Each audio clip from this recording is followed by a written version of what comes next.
नमस्कार, मैं हूं श्वेता झा और आप देख रहे हैं आज तक। सांसों पर आपातकाल। जी हां, इसी से आप दिल्ली की स्थिति का अंदाजा लगा सकते हैं। दिल्ली में प्रदूषण पर सुप्रीम कोर्ट की सख्ती के बाद दिल्ली की केजरीवाल सरकार नींद से जागी है। आपको बता दें कि केजरीवाल ने आज शाम इमरजेंसी बैठक बुलाई है।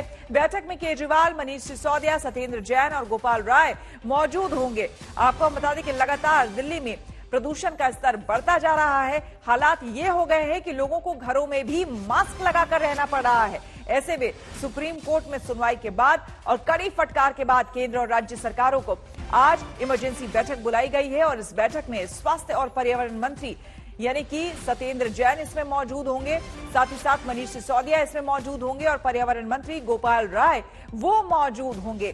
अब उम्मीद की जानी चाहिए कि इस बैठक से कुछ निष्कर्ष निकलेगा और लोगों को थोड़ी राहत मिलेगी। आपको बता दें कि सुप्रीम कोर्ट की तरफ से यह कहा गया है कि आखिर क्यों इस तरह की स्थिति बनी हुई है और अगर सरकारें नाकाफी है लोगों को राहत देने के लिए, प्रदूषण के स्तर को कम करने के लिए, तो दिल्ली में लॉकडाउन भी लगा सकती है।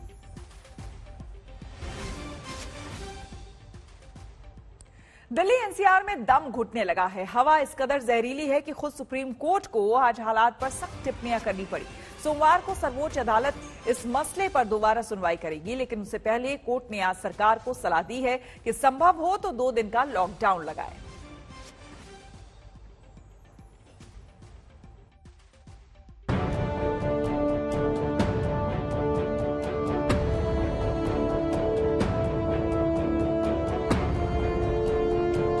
दिल्ली में सांस लेना दुश्वार हो गया है। दिवाली के बाद से लगातार हवा में जहर बना हुआ है। शनिवार को जब इस मसले पर सुप्रीम कोर्ट में सुनवाई हुई तो सर्वोच्च अदालत की फिक्र भी साफ नजर आई।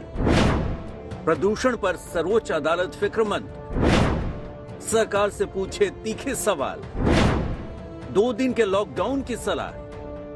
सुनवाई के दौरान कोर्ट की सबसे अहम सलाह ये रही कि प्रदूषण पर हर हाल में काबू किया जाए। अगर संभव हो तो लॉकडाउन जैसे कदमों पर भी विचार किया जाए।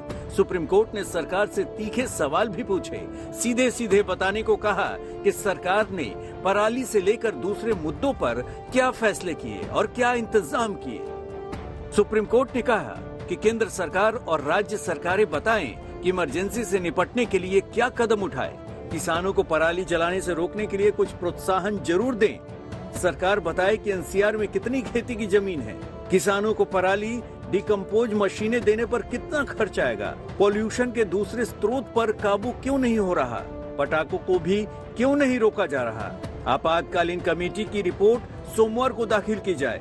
कुछ तरह के वाहनों पर रोक लगाने पर विचार हो। अब इस मामले की सुनवाई सोमवार को होगी। उम्मीद कीजिए कि कोर्ट की सख्ती से ही सही कुछ हालात काबू में होंगे। आज तक ब्यूरो। और हमारे संवाददाता अलग अलग हिस्सों से हमारे साथ जुड़ेंगे, लेकिन फिलहाल आपको बता दें डीएनडी से सुशांत हमारे साथ जुड़ रहे हैं, उनसे हम जानकारी लेंगे। और सुशांत के पीछे आप देख सकते हैं आपको धुआं ही धुआं नजर आएगा। ये फॉग नहीं है, ये स्मॉग है, ये प्रदूषण है। तो हम सुशांत से बात करेंगे थोड़ी देर में, लेकिन उससे पहले आपको बता दें कि दिल्ली से लेकर पूरे एनसीआर में प्रदूषण से हालात लगातार खराब होते जा रहे हैं। AQI यानी कि एयर क्वालिटी इंडेक्स, हवा का स्तर दिवाली के बाद से ही लगातार खतरनाक श्रेणी में बना हुआ है। आज भी इसमें कोई राहत नहीं मिली है। हवा नहीं चलने से प्रदूषण से हालात बदतर होते जा रहे हैं।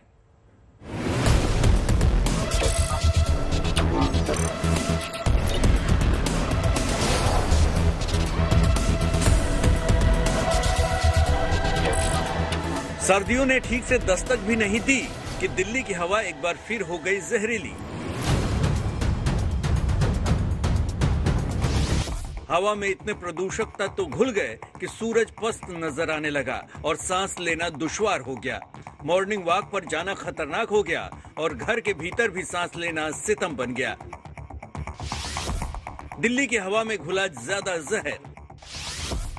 एनसीआर में सांस लेना हुआ सितम। नवंबर में एक बार फिर सांसों पर अटैक। प्रदूषण पर ऐसा वार, जीना दुश्वार।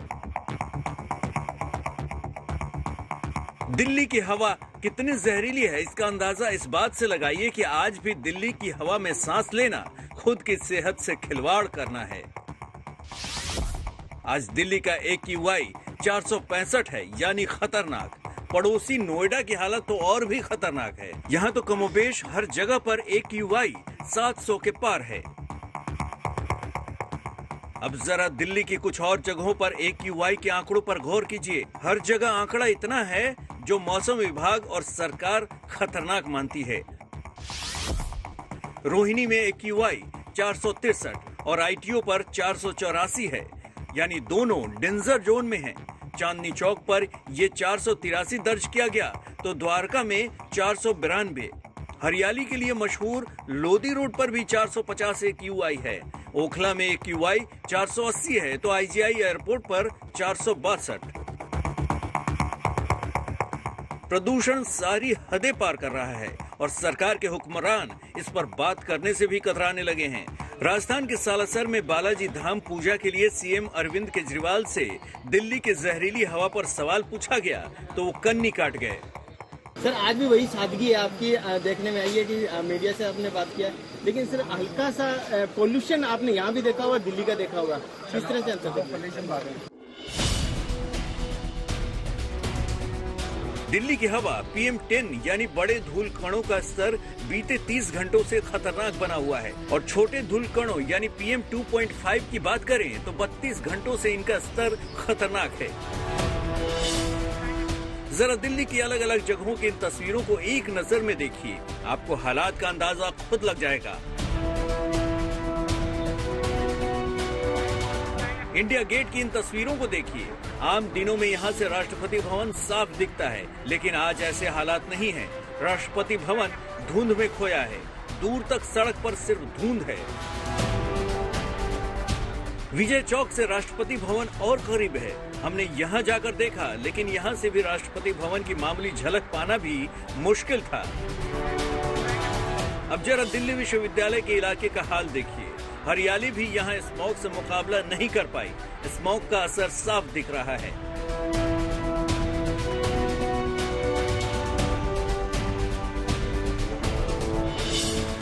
नोएडा DND पर हालात सबसे ज्यादा खराब दिखे। नोएडा में स्थिति और भी खतरनाक है। यहाँ तो PM10 का लेवल 772 पर पहुँच गया। नोएडा और उसके आसपास के इलाकों में इमारतें स्मॉग में ढकी दिखी। लोग इस जानलेवा प्रदूषण से परेशान दिखे। सुबह में हम लोग ये सोचते हैं कि आना चाहिए कि नहीं, क्योंकि पोल्यूशन का लेवल इतना ज़्यादा है और मेनली ऐसा लगता है कि पराली जलाने से पोल्यूशन है। लेकिन जब से दिवाली आई है और उसके बाद से मतलब मौसम खराब ही होता जा रहा है। मतलब दिल्ली में तो देखती हूँ तो इतना फॉग टाइप का लग रहा है, तो और थोड़ी सी आंखों में जलन सी भी कभी कभी होती है। धूप मतलब रहती थी और हमें अच्छा लगता था वॉक करना, बट अभी इस दिवाली के बाद तो हमें धूप भी नसीब नहीं होता है और लोगों को उससे परेशानी भी है। पॉल्यूशन है तो इससे तो हेल्थ इफेक्ट होता ही है।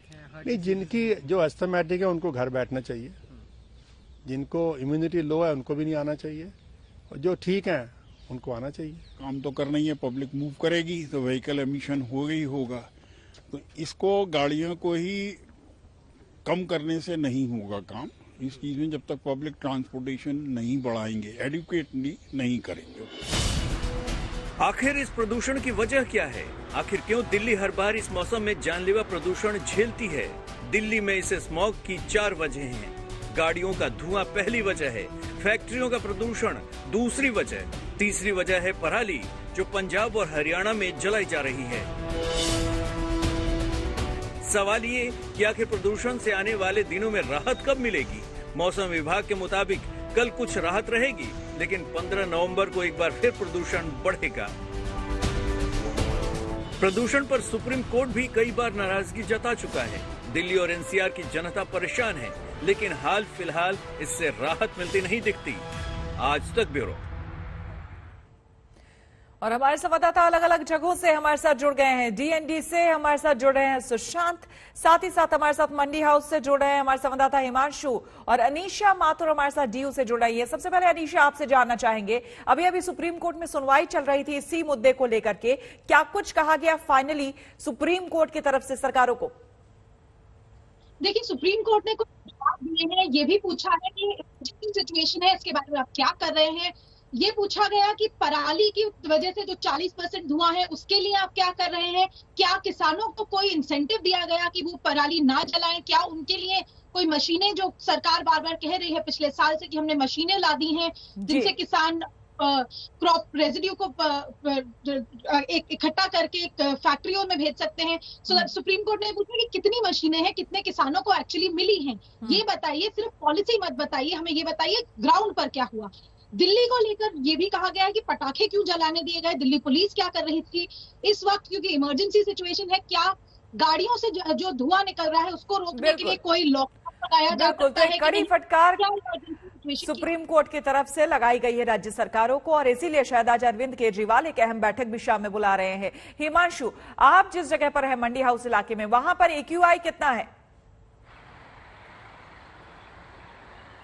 देखिए AQI 400 के करीब है, और यही स्थिति जब सुबह थे तो सुबह 500 के आसपास AQI था, लेकिन धीरे धीरे चूंकि धूप निकली, हल्की हवा भी चली, और इसके बाद जब टेम्परेचर थोड़ा बढ़ा, जो क्योंकि सुबह के वक्त 12 से 13 डिग्री टेम्परेचर था, लेकिन दिन के वक्त जब धूप निकली और टेम्परेचर जब बढ़ा तो उसके साथ थोड़ा सा पॉल्यूशन कम हुआ। और आप देख सकते हैं चूंकि आज शनिवार है, वरना ये वो इलाके हैं जो बेहद भीड़ भाड़ वाले इलाके हैं। कनॉट प्लेस और ITO के बीच का ये हिस्सा है, तो यहाँ ट्रैफिक बहुत ज्यादा होता है, लेकिन लोग, जहां तक बात की है, लोग जब तक बेहद जरूरी नहीं हो रहा वो लोग घरों से निकलने से खुद कतरा रहे हैं, क्योंकि लोगों को अब गुरुवार रात से जो मौसम एकदम से बदला है, बिल्कुल उससे भी परेशानी हो रही है। बिल्कुल चलते हैं हम सुशांत के पास। सुशांत, अभी भी इससे पहले भी सुबह से जब से आप वहां पर हैं और हमें लाइव रिपोर्टिंग दे रहे हैं, तब से स्थिति में कोई खास फर्क नहीं लग रहा है, अभी भी धुआं धुआं नजर आ रहा है सब कुछ? देखिए श्वेता, जिस तरीके की तस्वीरें हैं सुबह के वक्त भी अगर बात की जाए तो DND के पास जो तस्वीरें थी उसमें साफ तौर पर तमाम बिल्डिंग जो है वो धुंधली नजर आई थी। इस वक्त मैं गीता कॉलोनी फ्लाईओवर के पास मौजूद हूँ। आपको तस्वीरें दिखाना चाहूंगा कि पोल्यूशन की चादर तमाम बिल्डिंगों पर आपको नजर आएगी, लेकिन पोल्यूशन की वजह क्या है इसको भी समझना है, क्योंकि ग्राउंड पर अगर काम नहीं होगा तो पोल्यूशन कम नहीं हो सकता। इन बिल्डिंगों के बीच में आप देखेंगे कि कंस्ट्रक्शन साइट का काम चल रहा है, खुले में जिस तरीके से कंस्ट्रक्शन का मटेरियल, मिट्टी जो है वो खुले में पड़ी हुई है, यानी PM10 का जो लेवल है जो लगातार बड़े स्तर पर पहुंचता हुआ नजर आ रहा है। धूल के कण खुले में इस तरीके से अगर कंस्ट्रक्शन का मटेरियल पड़ा होगा तो जाहिर तौर पर दिल्ली में पोल्यूशन का लेवल बढ़ना लाजमी है। सरकार की तरफ से तमाम पाबंदियां लगाई गई हैं, इस तरीके से पोल्यूशन जो है वो कंट्रोल किया जाए, इसको ढका जाए, इस पर स्प्रिंकलिंग हो, लेकिन होती हुई नजर नहीं आ रही। सड़कों के किनारे में आपको दिखाना चाहूंगा अपने कैमरा पर्सन से, ये देखिए कि सड़कों पर इस वक्त जिस तरीके से धूल ही धूल यहाँ पर बसी हुई है।